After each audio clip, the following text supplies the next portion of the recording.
Okay, so dynamic programming में today we are discussing matrix chain multiplication.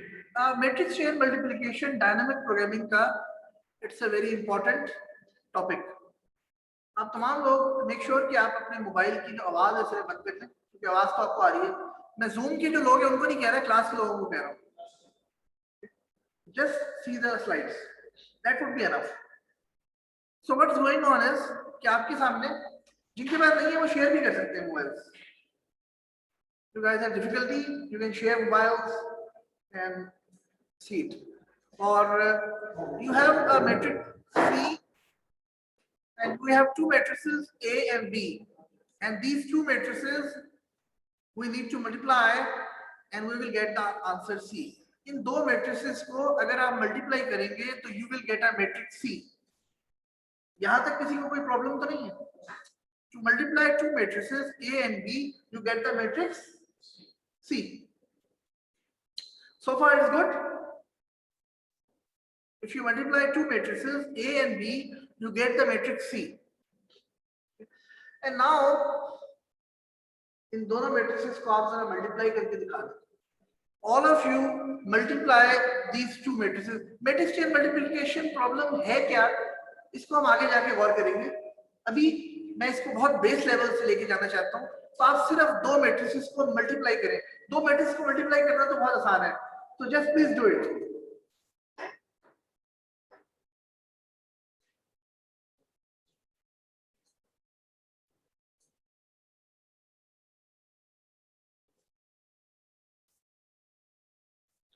Multiply the two matrices A and B and you get a matrix C.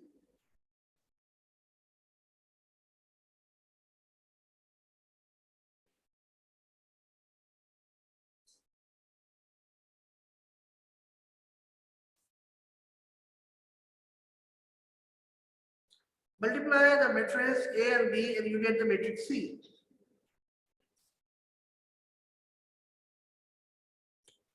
So जो C11 है उसको निकालने के लिए आप क्या करेंगे? पहली रो और पहले कॉलम को मल्टीप्लाई करेंगे. C12 को निकालने के लिए पहली रो और सेकंड कॉलम को मल्टीप्लाई करेंगे और फिर ऐड कर देंगे. 13 को निकालने के लिए पहली रो और तीसरे कॉलम को corresponding numbers को मल्टीप्लाई करेंगे और फिर ऐड कर देंगे. So first row 3 multiplied by 5 plus 5 multiplied by 4 plus 4 2 multiplied by 4 and you will get the answer. So इस तरह से अगर आप दो matrices को मल्टीप्लाई करेंगे you will get the answer. जी, any questions so far?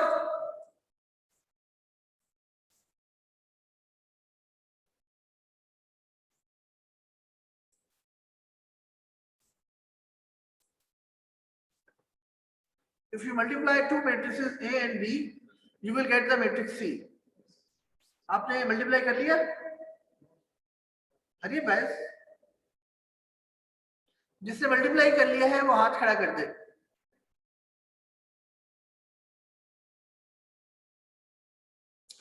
C21 निकालने के लिए आप सेकंड रो और फर्स्ट कॉलम को मल्टीप्लाई करेंगे. C21 निकालने के लिए सेकंड रो और फर्स्ट कॉलम को आप मल्टीप्लाई करेंगे.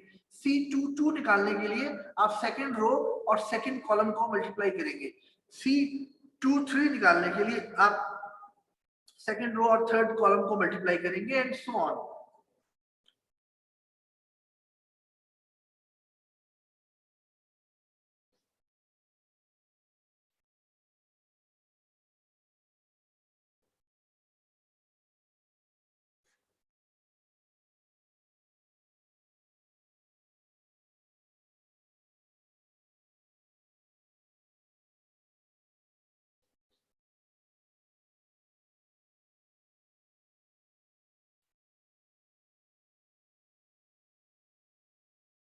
So अगर आप मोबाइल पे गौर करें जी, anyone in the Zoom or anyone who has completed it, please raise your hand. It is just a multiplication of two matrices. Just brush up your multiplication skills and do it and raise your hand. You should be able to do that.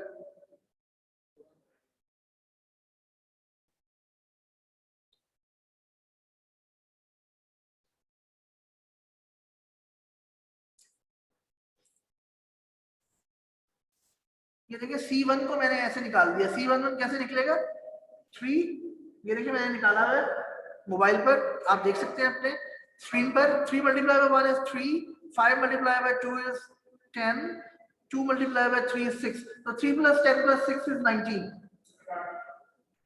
C11 निकला है जी, it's simple, very simple. और C12 का मतलब है first row और second column. आप अपने mobile पे गौर करें तो, या अपनी स्क्रीन पे गौर करें तो 3 multiply by 3 plus 5 multiply by 1 plus 2 multiply by 4, we got 22। And then you find C13, which is 3 multiplied by 5, because 313 means first row and third column. 3 multiplied by 5 plus 5 multiplied by 4 plus 2 multiplied by 4 is equal to 43. And now you got C21, which is second row, first column, which is 34, 42, 53, 10, 15, 27.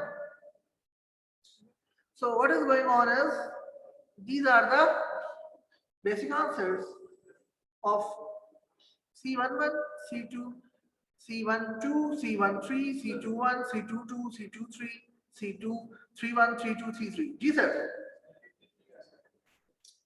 C23, so second row and third column. C21, second row, first column. So 1 multiplied by 1 is 1, 3 multiplied by 2 is 6, 7 and 9 3 is 27. So it is 34. So it's correct.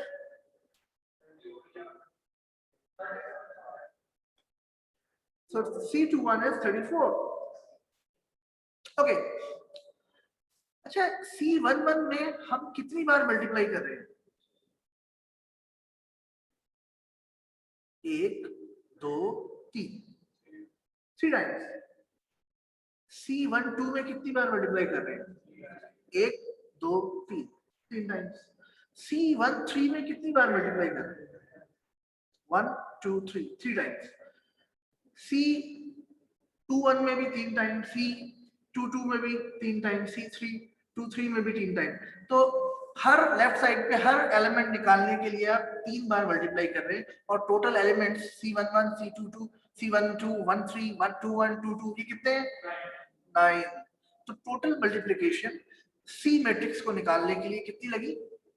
9 multiply by 3 is equal to 27. So the answer is 27. क्या answer आ रहा है? 27. So एक सवाल, अहमद रजा, yes sir. Sir complete कर लिया sir इनकी multiplication. Okay, good, that's good. So number of multiplication for C11 is 3, C12 is 3, C13 is 3 होते होते C33 के लिए भी 3 मल्टीप्लिकेशन लगी है। There are total 9 elements, so 9 multiplied by 3 is 27. So far is good. So इसको हम ये भी तो लिख सकते हैं कि मैट्रिक्स A जो थी उसकी जो डायमेंशंस थी वो 3 by 3 थी, यानी कि 3 रो 3 कॉलम, 3 क्रॉस 3। और मैट्रिक्स B जो है उसकी डायमेंशंस क्या थी? 3 क्रॉस 3। तो दोनों की डायमेंशंस 3 क्रॉस 3 और उसकी भी 3 क्रॉस 3 थी। तो 3 multiply by 3 multiply by 3 is equal to 27। तो अगर डायमेंशंस A मैट्रिक्स की n मल्टीप्लाई बाय n हो और डायमेंशन B मैट्रिक्स की n by n हो, तो क्या नंबर ऑफ मल्टीप्लिकेशंस कितनी चाहिए होंगी? n multiply by n multiply by n which is n cube. तो देखिए, अगर मैट्रिक्स A की डायमेंशंस 3 by 3 है और मैट्रिक्स B की डायमेंशन भी 3 by 3 है, तो टोटल जो नंबर ऑफ मल्टीप्लिकेशन चाहिए वो 3 by 3 by 3 which is 27। अगर मैट्रिक्स A की dimensions, so let me right it over here. अगर एक मैट्रिक्स A की डायमेंशन 3 by 3 by 3 है और मैट्रिक्स B की डायमेंशन भी 3 by 3 by 3 है,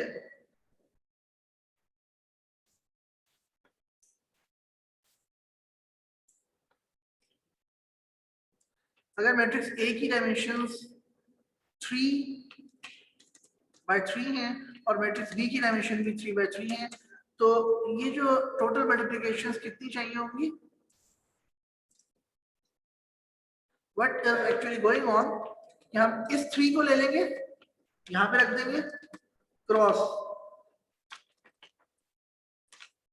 ये वाला जो सबसे बाहर 3 है ये ले लेंगे और इसको इधर रख देंगे, और ये 3, इनमें ये दोनों 3 ही हैं तो एक बार लिख देंगे इसको इधर, right? And the answer is 27। यहां तक कोई सवाल है तो पूछ ले।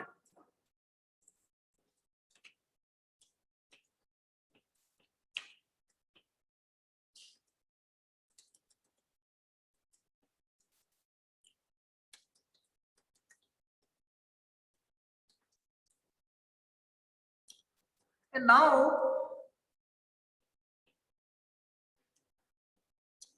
अगर हमारे पास ऐसे हो कि मैट्रिक्स ए जो है, करते हैं जी मैं बता रहा हूं, अगर मैट्रिक्स ए, हाथ खड़ा किए बगैर मत बोला करें प्लीज, मैट्रिक्स ए जो है उसकी डायमेंशन 3/3 है, मैट्रिक्स बी की डायमेंशन 3/3 है, तो number of multiplications will be 3 multiplied by 3 multiplied by 3 which is 27।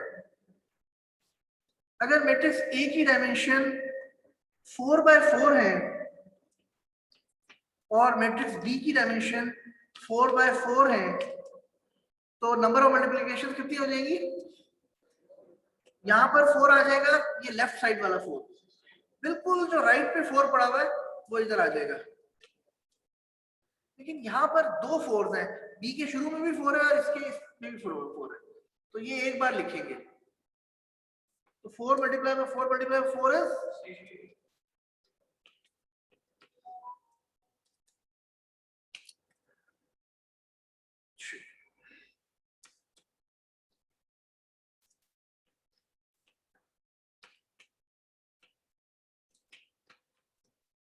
5 multiplied by 5, or number of multiplications you got 5 multiplied by 5, so the answer is 125। it's correct।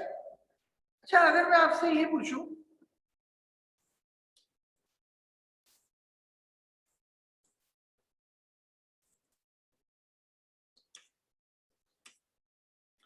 कि यहाँ पर n होता, यहाँ पर n होता, और यहाँ पर भी n होता, और यहाँ पर भी n होता, और अब हम मल्टीप्लाई करेंगे तो कितनी मल्टीप्लिकेशन लगेगी? n multiplied by n multiplied by n, very good, n multiplied by m multiplied by m which is n cube, simple। Matrix multiplication problem एक रिलेटिवली मुश्किल प्रॉब्लम है, but whenever I told them it becomes very simple. तो हम इसको slowly buildup कर रहे हैं ताकि जब हम उधर पहुंचे तो फिर मैं प्रॉब्लम को डिफाइन कर सकूं। अभी मैंने प्रॉब्लम डिफाइन भी नहीं की, अभी तो मैं आपको multiplication, we are playing with matrices, right? Okay, अच्छा अब मैं आपसे पूछता हूँ, ये n क्यूब है जी, ये 3 नहीं है, n रेज़ टू पावर 3 है, तो मैं इसको ऐसे लिख लेता हूँ n cat. Okay, so now we have this guy।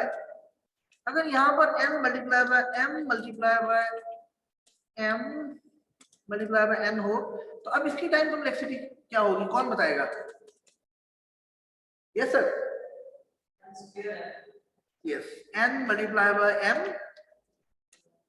multiplied by n, सही है जी, क्योंकि ये जो शुरू वाला n था ये तो यहाँ पर आ गया, ये जो आखिर वाला n है ये यहाँ पर आ गया, और ये बीच में जो m था ये यहाँ पर आ गया, so it is n multiplied by m multiplied by n।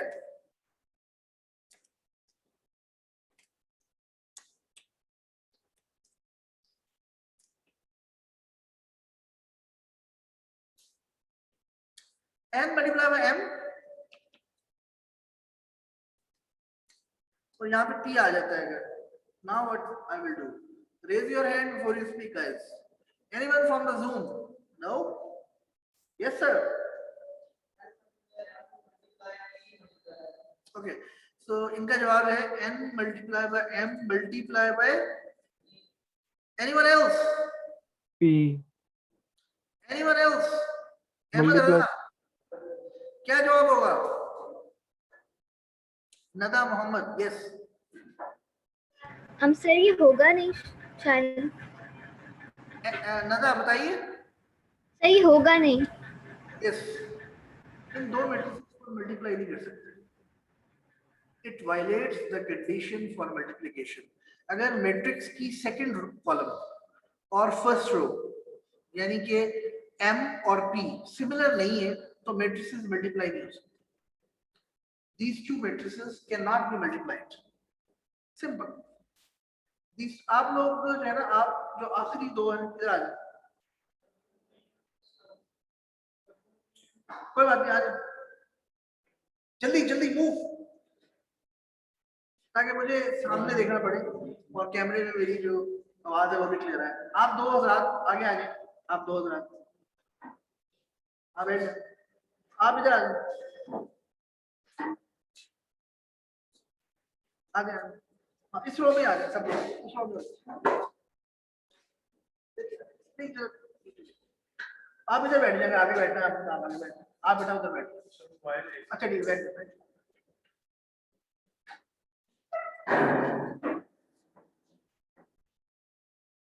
जी अहमद रजा, क्या सवाल है?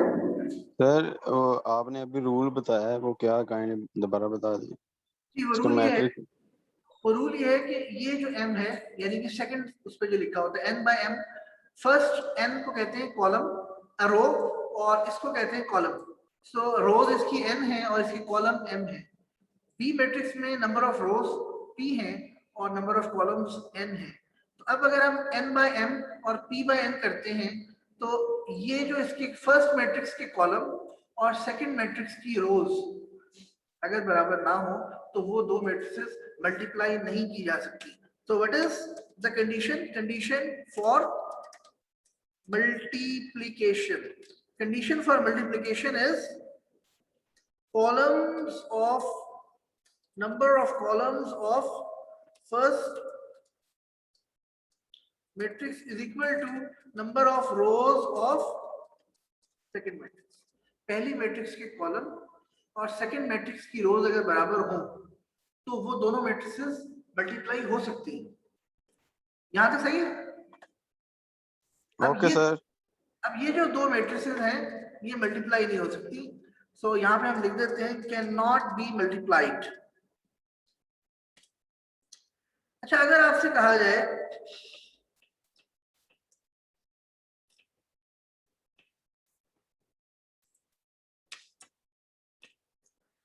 a n बाय m है,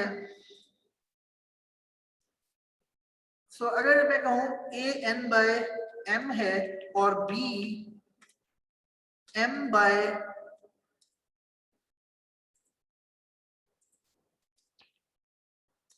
p है, तो कोई बता सकता है कि नंबर ऑफ मल्टीप्लिकेशंस इस केस में कितनी होंगी? Raise your hand before you speak.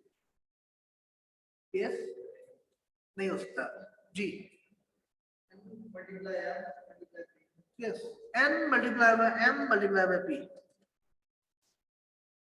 क्योंकि इसमें जो नंबर ऑफ कॉलम्स हैं फर्स्ट मैट्रिक्स के वो m है और नंबर ऑफ रोज हैं जो सेकंड मैट्रिक्स की वो भी m है, तो वो दोनों बराबर हैं। इसमें कंडीशन फॉर मल्टीप्लिकेशन होल्ड करती है क्योंकि पहली मैट्रिक्स के नंबर ऑफ कॉलम्स और दूसरी मैट्रिक्स के नंबर ऑफ रोज बराबर हैं, तो मल्टीप्लाई किया जा सकता है, मल्टीप्लाई किया जा सकता है, और इसलिए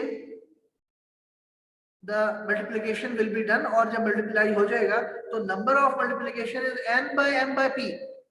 सिंपल आंसर, सिंपल आंसर। यहां तक कोई प्रॉब्लम?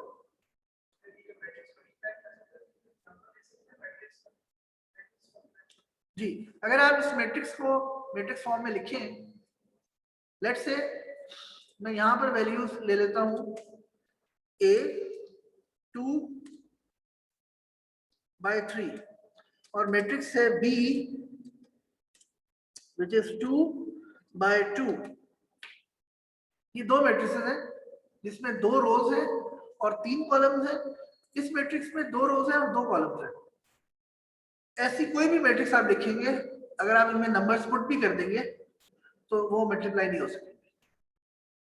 क्योंकि नंबर ऑफ कॉलम और नंबर ऑफ रो बराबर नहीं है। यहां पर a n multiply by m और m multiply by p, number of columns m और नंबर ऑफ रोज भी m है तो बराबर है, तो इसलिए मल्टीप्लाई हो सकता है। यानी कि अगर मैं आपसे कहूं a 2 मल्टीप्लाई बाय 5 हो और b 5 मल्टीप्लाई बाय 6 हो, तो नंबर ऑफ मल्टीप्लिकेशंस कितनी लगेंगी? Number of multiplication will B, so number of multiplication will be 2 multiplied by 5 multiplied by 6, which is equal to 60. Simple answer.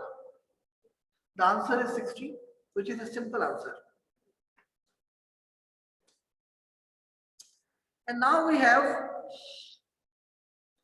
so ये आपको समझ आ गई कि number of multiplications are, you just multiply the dimensions and you get the number of matrix multiplication.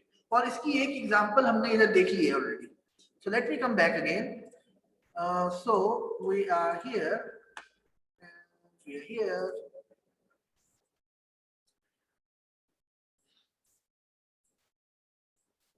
So it is 3 square, 3 cube.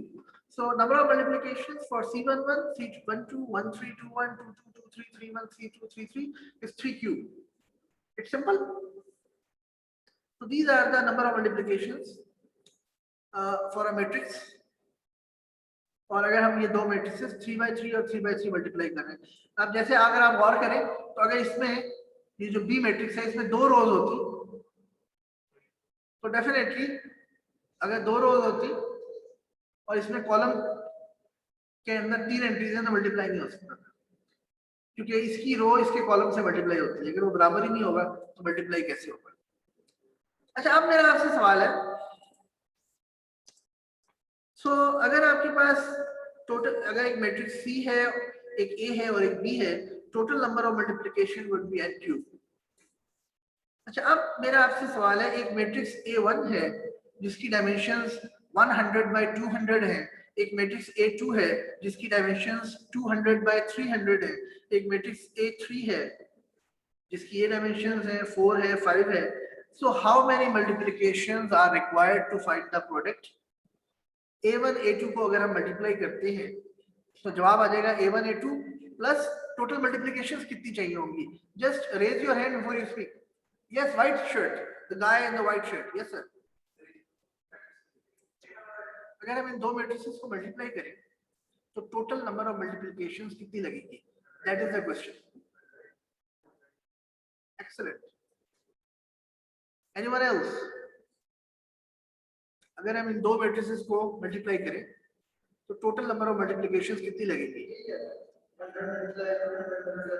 Yes, 100 multiply by 200 multiply by 300। So A12 जब multiply हो जाएगा तो एक मैट्रिक्स आ जाएगी, उसको मैं C कहने की बजाय A12 लिख देता हूँ। मतलब है A12 को मल्टीप्लाई करके एक मैट्रिक्स बनी, उसका नाम है A12 और उसकी डायमेंशंस क्या होंगी नई मैट्रिक्स की? 100 by 300। अब जो नई मैट्रिक्स आई है जिसको मैं C भी कह सकता था या A12 कह रहा हूँ, इसकी डायमेंशन होंगी 100 रोज 300 कॉलम्स और टोटल मल्टीप्लिकेशन कितनी लगेगी? 100 multiplied by 200 multiplied by 300, which is 6 million. Which is 6 million. You got it? इसमें कोई प्रॉब्लम तो नहीं है? You know, Safa, you know, anyone else? You guys take 30 seconds, discuss with each other, and still if you have got questions, ask. Discuss कर ले, अगर आपको समझ नहीं आई तो। Good. कोई भी सवाल वो पूछे ताकि आपको ये चीज और ज्यादा वाज़ेह हो सके। Ask questions.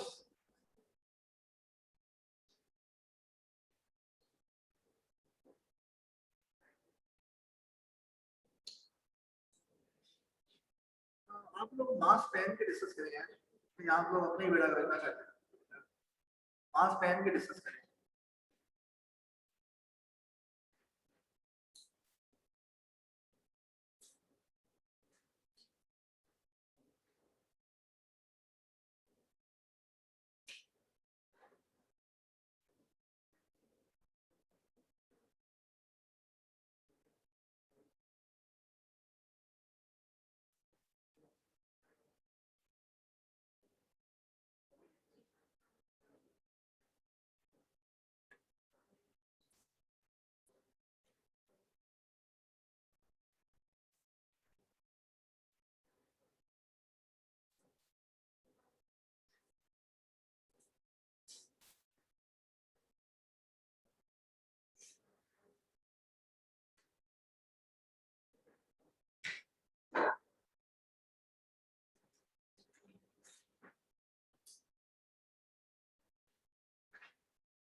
Okay, so now we have another question.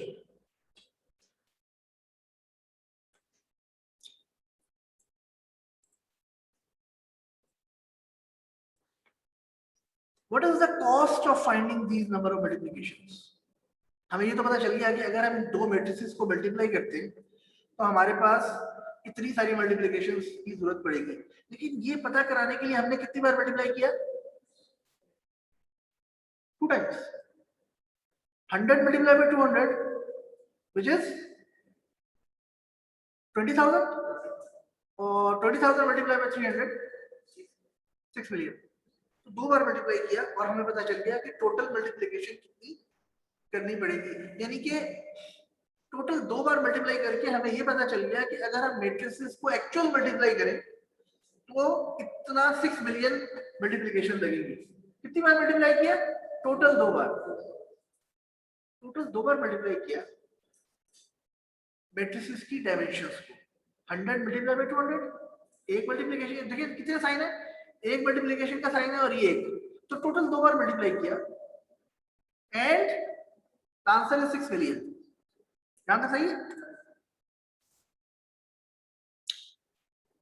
ये जो A1, A2, A3 है,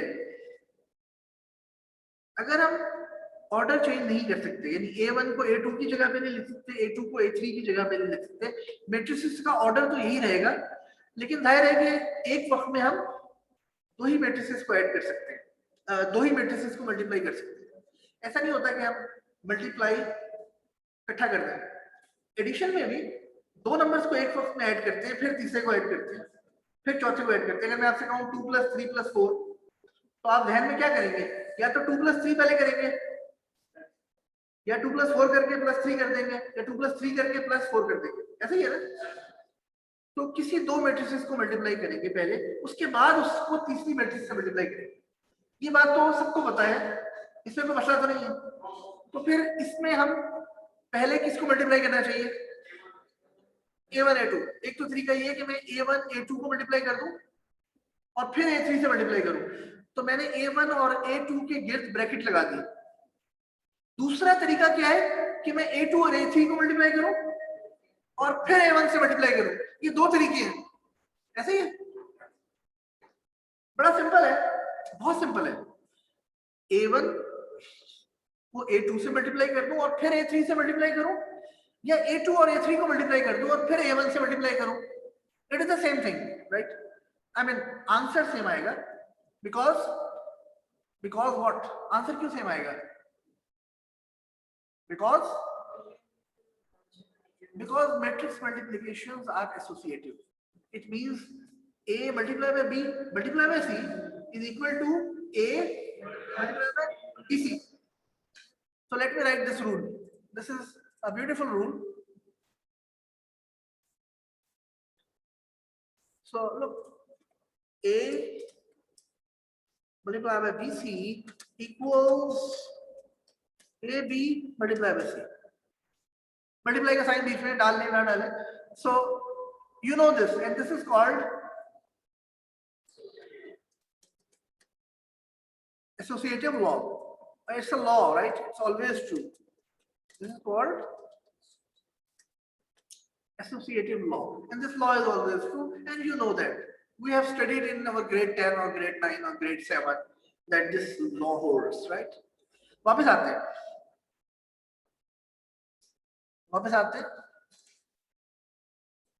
अब हम आहिस्ता आहिस्ता अपनी प्रॉब्लम को डिफाइन करने की तरफ आ रहे हैं, और इंशाल्लाह आप डिफाइन कर भी लेंगे और आपको बड़ा इजी फील होगा कि वी हैव डिफाइंड इट। सो मेरा अब आपसे सवाल है कि हमें नंबर 1 तरीके से करना चाहिए मैट्रिक्स को मल्टीप्लाई, या नंबर 2 तरीके से करना चाहिए? जवाब सेम आएगा, जवाब सेम आएगा। जो मैट्रिक्स इन द एंड आएगी, जिसको मैं कह लूं कि डी मैट्रिक्स है या A1, 2, 3 मैट्रिक्स है, वो दोनों के केस में सेम होगी। लेकिन मल्टीप्लाई किस तरह करूं? पहले तरीके से करूं या दूसरे तरीके से करूं, या दोनों ही सही है? Raise your hand for you speak. जी, राइट से लेफ्ट का तो चक्कर ही खत्म हो गया, क्योंकि नंबर 1 तरीके में आपको 1 और 2 को मल्टीप्लाई करना है, और उसके बाद जो जवाब आएगा उसको 3 से मल्टीप्लाई करना है। दूसरे केस में आपको A2 और A3 को मल्टीप्लाई करना है, और उसके बाद जो जवाब आएगा उसको A1 से मल्टीप्लाई करना है। There is no right and left, you just multiply, order specify कर दिया गया है। दोनों का जवाब सेम आएगा, दोनों ऑप्शंस का जवाब सेम आएगा, दोनों ऑप्शंस का जवाब सेम आएगा। ये बात भी ट्रू हो गई, both the options will have the same answer, ये बात ट्रू हो गई। तो फिर आपको बता सकता है कि हमें किस तरीके से मल्टीप्लाई करना चाहिए, नंबर 1 या नंबर 2? सर नंबर 1 से, एनीवन एल्स? नंबर 1 से, एनीवन एल्स? अहमद रजा, यस सर। सर दोनों से कर लें, कोई इश्यू तो नहीं है हमें। दानियाल हमायूं, सर हम लोग यहाँ पे ब्रैकेट लगाई क्यों रहे हैं? अगर हम लोग ब्रैकेट ना लगाएं तो उसके भी बावजूद आंसर नहीं सही आएगा। देखिए अगर आप ब्रैकेट नहीं लगाते, let's say A1 A2 A3, अगर ब्रैकेट नहीं लगाते तो आप पहले किन मैट्रिसेस को मल्टीप्लाई कर रहे हैं? A1 A2 को या A2 A3 को पहले करेंगे? अगर आप A2 A3 को करेंगे इसका मतलब है आपने अपने जहन में ब्रैकेट लगा दी है A2 और A3 के दरमियान। और अगर आप A1 A2 को कर रहे हैं पहले मल्टीप्लाई और फिर A3 से करेंगे तो इसका मतलब है आपने पहले A1 A2 के दरमियान मैट्रिसेस लगा दिए, ब्रैकेट लगा दिए। तो this is already done. Nada Mohammad, yes ma'am. Sir first वाला क्वेश्चन ये है कि हमें ऑप्शन नंबर 1 से मल्टीप्लाई करना चाहिए या ऑप्शन 2 से मल्टीप्लाई करना चाहिए? Option 1। Option 1। Daniyal Humayun, sir वो पहले का रेज हुआ है, मैं उसे लोअर कर रहा हूँ हैंड को। अहमद रजा अशफाक, सर दोनों में ठीक है, दोनों से हो जाएगा सही। दोनों का जवाब तो सेम आएगा, दोनों का जवाब तो सेम आएगा, लेकिन नंबर ऑफ मल्टीप्लिकेशन 1 और 2 की फर्क है। हो सकता है नंबर 1 में मल्टीप्लिकेशन ज्यादा लग रही हो सकता है नंबर 2 में मल्टीप्लिकेशन ज्यादा लग रही हो। जिसमें मल्टीप्लिकेशंस कम लगेंगी वो ज्यादा एफिशिएंट है, उसमें कम टाइम लगेगा। जिसमें नंबर ऑफ मल्टीप्लिकेशन बहुत ज्यादा लगेंगी उससे हमें मल्टीप्लाई नहीं करना चाहिए क्योंकि बहुत ज्यादा टाइम लग जाएगा।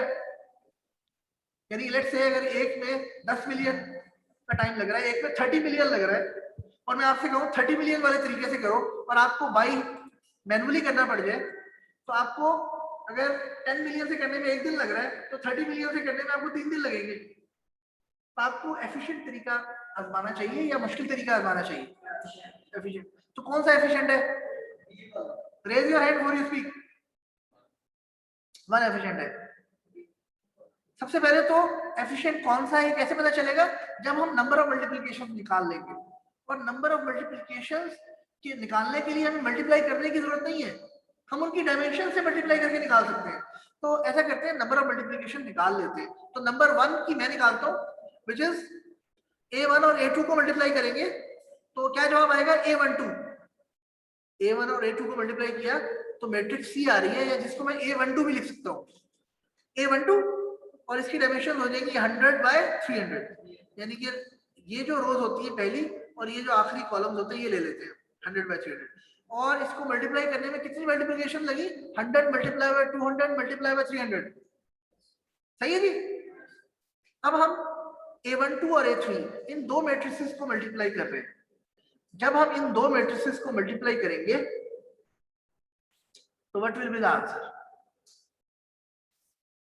जब हम इन दो मैट्रिसेस को मल्टीप्लाई करेंगे तो what will be the answer? तो जो मैट्रिक्स आएगी वो होगी A13, उसकी डायमेंशन होगी 100/400, और जवाब क्या आएगा? 100 × 300 × 400। तो अगर आप इनको ऐड करें तो दिस इज 6 मिलियन जमा 12 million which is 18 million. 18 million multiplication चाहिए होगी। कितनी? 18 million. You need 18 million multiplication. So this is around 2 crore multiplications, 1 crore 80 lakh multiplications। और ये बात हमने कितने टाइम में मालूम की है? कितनी बार मल्टीप्लाई किया? 1 2 3 4, टोटल 4 मल्टीप्लिकेशंस करके हमें पता चल गया कि हमें 18 मिलियन मल्टीप्लिकेशंस करनी पड़ेगी। अब दूसरे तरीके से करें तो क्या जवाब आएगा? Raise your hand before you speak. Please solve it, take 1 minute, please solve it. जितना प्रैक्टिस करेंगे उतना समझ आएगा। Algorithm is a branch of computer science, computer science is a branch of mathematics, और मैथ प्रैक्टिस से आता है, computer science practice से आती है। प्रैक्टिस करते जाएंगे, you will solve it. You practice, you solve. You practice, you solve. So you keep on practicing, you keep on solving it. You keep on practicing, you keep on solving it. Yes, sir. Tell me the last answer. Tell me the last answer. It's gonna be simple.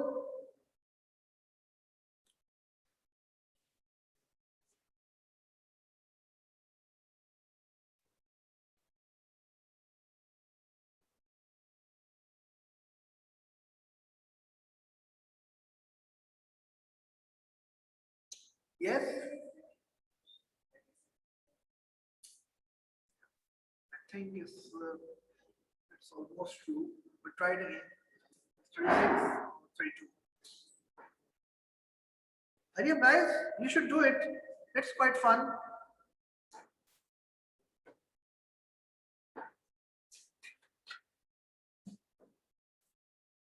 It's not 36, but yes, it's close.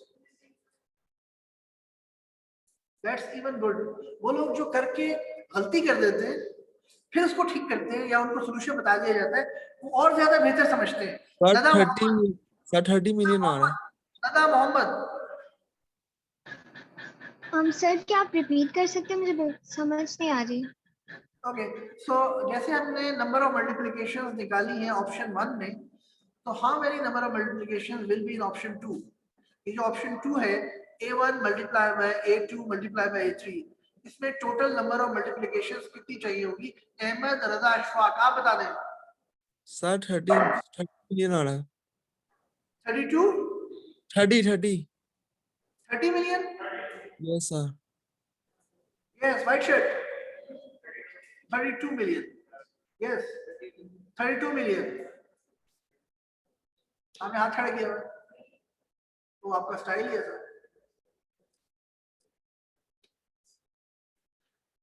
So सवाल ये था कि अगर हम a1 multiply by a2 multiply by a3 करते हैं, यानी कि a2 और a3 को मल्टीप्लाई करते हैं फिर a1 से मल्टीप्लाई करते हैं, तो कितनी नंबर ऑफ मल्टीप्लिकेशन लगेगी? तो पहले हम करके देख लेते हैं। पहले मैंने a2 और a3 को मल्टीप्लाई किया, so it is 200 multiply by 300 multiply by 400, और a23 जो हमारे पास मैट्रिक्स आई उसमें 200 बाय 400 उसकी डायमेंशन थी। फिर हमने a1 और a23 को मल्टीप्लाई किया, तो हमारे पास जो जवाब आया वो था 100 मल्टीप्लाई बाय 200 मल्टीप्लाई बाय 400, इतनी मल्टीप्लिकेशंस लगी, और जो मैट्रिक्स आई उसकी डायमेंशन है 100 बाय 400। सो दोनों को ऐड कर दें, 4 multiply by 2 is 8 million, 4 multiply by 3 multiply bye 2 is 24 million, 24 million plus 8 million, the answer is 32 million, and the cost of finding it is, इसकी कॉस्ट मालूम करने का कितना तरीका था? कितनी बार मल्टीप्लाई किया है? ये एक बार मल्टीप्लाई किया, 2 बार, 3 बार, 4 बार, टोटल 4 बार, टोटल 4 बार मल्टीप्लाई किया, और कितने मिलियन आ रही है? 32 मिलियन। यानी उसकी 18 मिलियन आ रही है, इसकी कितनी आ रही है? 32 मिलियन, जिसका मतलब है तकरीबन 14 मिलियन मल्टीप्लिकेशन ज्यादा करनी पड़ रही है अगर हम दूसरे तरीके से करते हैं। और अगर हम पहले तरीके से करेंगे तो मल्टीप्लिकेशन सिर्फ कितनी करनी पड़ रही है? 18 मिलियन, यानी कि बहुत कम मल्टीप्लिकेशन करनी पड़ रही है। उस तरीके में we have to do 18 million ज्यादा करनी पड़ रही है, हमें 14 मिलियन मल्टीप्लिकेशन ज्यादा करनी पड़ रही है। और ये चीज हमें पता कैसे चली? कितनी बार मल्टीप्लाई करनी चली? टोटल 4 + 4, टोटल हमने 8 बार मल्टीप्लाई किया। यानी सिर्फ 8 मल्टीप्लिकेशन से आपको ये पता चल गया कि कौन सी मल्टीप्लिकेशन करना ज्यादा बेहतर है। तो ऑप्शन 1 ज्यादा बेहतर है या ऑप्शन 2? तो ऑप्शन 1 बहुत बेहतर है, तो वी गो फॉर इट। हमने ऑप्शन 2 पर गए नहीं, we only try the option 1। हमें 14 मिलियन मल्टीप्लिकेशंस बच गई using what? Using by doing only 8 multiplication. सिर्फ 8 मल्टीप्लिकेशन करने से हमारे पास 14 मिलियन मल्टीप्लिकेशन हमें एक्स्ट्रा नहीं करनी पड़ी। 14 मिलियन 14 मिलियन मल्टीप्लिकेशन हमें एक्स्ट्रा नहीं करनी पड़ी। तो मेरे ख्याल में ये काम कर लेना चाहिए ना। 8 मल्टीप्लिकेशन हमारा क्या जाता है, 8 मल्टीप्लिकेशन को समझे 8 रुपए। अगर आपके 8 रुपए देकर आपके 1 करोड़ 40 लाख रुपए बच रहे हैं, अगर 8 रुपए खर्च करके 14 मिलियन यानी 1 करोड़ 40 लाख रुपए बच रहा है, तो अकलमंद तो वही होगा जो 8 रुपए खर्च करके 1 करोड़ 40 लाख रुपए बचा लेगा। ऐसे ही है ना, क्योंकि यहाँ पर इन पहले ऑप्शन में हमें 1 करोड़ 80 लाख रुपए लग रहे हैं और दूसरी ऑप्शन में वही काम करने के लिए हमें 3 करोड़ 20 लाख लग रहे हैं। तो अगर सिर्फ 8 रुपए खर्च करके, जिसकी कोई दिक्कत नहीं है आजकल, हम तकरीबन 14 मिलियन 1 करोड़ 40 लाख रुपए बचा लेते हैं, तो बेहतरीन हो जाएगा काम। अब आप लोगों के सवालात अगर कोई है तो पूछते जाए। यस, ओके, सो नॉर्मली हम operation plus is also proportional to the number of multiplication normally. जैसे अगर हम गौर करें, यहां पर अगर आप गौर करें तो C11 निकालने के लिए प्लस भी हो रहा है 2 बार, अगर 3 बार मल्टीप्लाई हो रहा है तो प्लस भी हो रहा है। C12 निकालने के लिए मल्टीप्लाई भी हो रहा है, प्लस भी हो रहा है। C13 निकालने के लिए आप बताएं, यस यू, C21 निकालने के लिए कितनी बार मल्टीप्लिकेशन हो रही है, 3 बार, प्लस 2 बार। तो अगर मैं आपसे कहूं कि total number of multiplication n cube है और टोटल नंबर ऑफ एडिशन भी n क्यूब है, तो टोटल जवाब क्या आएगा, 2n cube. 2n cube is belongs to theta of n cube, Cn cube which belongs to theta of n cube, और सिर्फ n क्यूब जो है वो किसके बराबर है, वो भी थीटा ऑफ n क्यूब के बराबर है। ठीक है, तो इसलिए हमने सिर्फ मल्टीप्लिकेशन ले ली, because both are proportional, we don't need to worry about it, as soon as we are taking care of the multiplication. अगर प्लस मल्टीप्लाई से ज्यादा होता है तो फिर हम सिर्फ प्लस ले लेते हैं, just to make our life simple. Okay, क्योंकि जितनी मल्टीप्लिकेशन हो रही है उसके प्रोपोर्शनेटली एडिशन तो हो ही रही है, कोई एक ले लो, it will do the job, right. क्योंकि n और 2n की टाइम कॉम्प्लेक्सिटी सेम होती है। अगर मल्टीप्लिकेशन n टाइम्स हो रही है और एडिशन भी n टाइम्स हो रही है, तो 2n is also theta of n is also theta of n, so both are the same thing, we don't need to worry about it. Okay, so far so good. अच्छा, अब हमारा problem है क्या कि हम पहले से ही मल्टीप्लाई करके ये पता कर लें कि ये पहला तरीका ज्यादा बेहतर है मल्टीप्लाई करने वाला या दूसरा तरीका बेहतर है। व्हाट इज द प्रॉब्लम कि हम पहले से ही मल्टीप्लाई करके ये मालूम कर लें कि पहला तरीका ज्यादा ऑप्टिमल है या दूसरा तरीका ज्यादा ऑप्टिमल है, या हम पहले से ही मल्टीप्लाई करके पता कर लें कि what is the optimal method of parenthesization of matrices. Parenthesization का मतलब है कि पैरेंथेसाइज करना, तो कौन सा मेथड ज्यादा ऑप्टिमल है, what is the optimal way to parenthesize the matrices, कौन सा मेथड ऑप्टिमल है मैट्रिसेस को पैरेंथेसाइज करने के लिए, 1 या 2। और यही हमारी प्रॉब्लम स्टेटमेंट है। What is the problem statement, what is the optimal method to parenthesize the matrices. Matrices को जब मैं अंडरग्रेड में पहली बार ये पढ़ा था मुझे समझ नहीं आता था ये प्रॉब्लम है क्या। मैं सोचता था यार अगर मुझे प्रॉब्लम पता चल जाता तो शायद मैं जल्दी सॉल्व कर लेता, but I was not able to understand. I tried a lot, और फिर दोबारा से जब एमएस में पढ़ा ये कोर्स और एडवांस एल्गोरिथम्स पढ़ा यूएस में जाकर, तो फिर इन चीजों की ज्यादा फील क्लियर हुई। इसलिए मैंने इतना टाइम जो लगाया प्रॉब्लम स्टेटमेंट पे लगाया, because if you understand the problem you solve it more than 50% of it. क्योंकि लम्स में एक प्रोफेसर थे डॉक्टर अशरफ इकबाल, उन्होंने बहुत अच्छा पढ़ाया था, और यूएस में एक प्रोफेसर थे doctor Wenger, he was also good, Ohio state university में।